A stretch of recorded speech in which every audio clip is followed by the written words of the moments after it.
ယနေ့ GETC Talk Show မှာပြပြမယ့်ခေါင်းစဉ်ကတော့ Future Ready Kids ပဲဖြစ်ပါတယ်။ GETC ရဲ့သင်ကြားနည်းစနစ်တွေကစာအုပ်ထဲကသင်ခန်းစာတွေတင်မဟုတ်ပဲအနာဂတ်မှာအောင်မြင်ဖို့အတွက်လက်ရှိခေတ်စားနေတဲ့ 21st Century Skills တွေကိုလည်းလေ့ကျင့်သင်ကြားပေးပါတယ်။သူသက်ရှင် GETC မှာအနာဂတ်အတွက် English ကိုဘယ်လိုလေ့ကျင့်သင်ကြားပေးနေပါသလဲ။ ဟုတ်ကဲ့ရှင်ညီမတို့ GETC မှာအင်္ဂလိပ်စာကိုသင်ကြားတဲ့အခါမှာ 21st Century Skills တွေဖြစ်တဲ့ Critical Thinking, Communication, Collaboration နဲ့ Creativity တွေကိုပါပေါင်းစပ်ပြီးတော့သင်ကြားပေးပါတယ်။ဒါကြောင့်ကလေးတွေကအင်္ဂလိပ်စာကိုစာအုပ်ထဲမှာတင်မကဘဲနဲ့တကယ်လက်တွေ့ဘဝမှာပါပြန်လည်အသုံးချနိုင်တဲ့ English Speaker တူဖြစ်လာစေပါတယ်။ GETC ရဲ့ Project Based Learning နဲ့ Inquiry Based Learning တွေကကလေးတွေကိုအင်္ဂလိပ်စာကိုသိရုံနဲ့မကဘဲနဲ့လက်တွေ့မှာပါပြန်လည်အသုံးချနိုင်စေဖို့သင်ကြားပေးပါတယ်။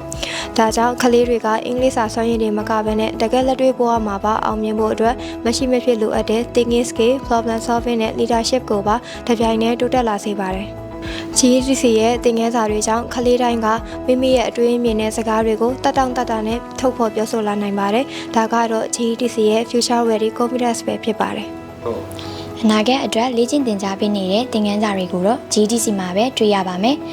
အင်္ဂလိပ်စာကိုစာတွေ့ထပ်ပို့တဲ့ confident, creativity, communication တွေကိုလည်းတပြိုင်တည်းလေ့လာနိုင်ပါတယ်။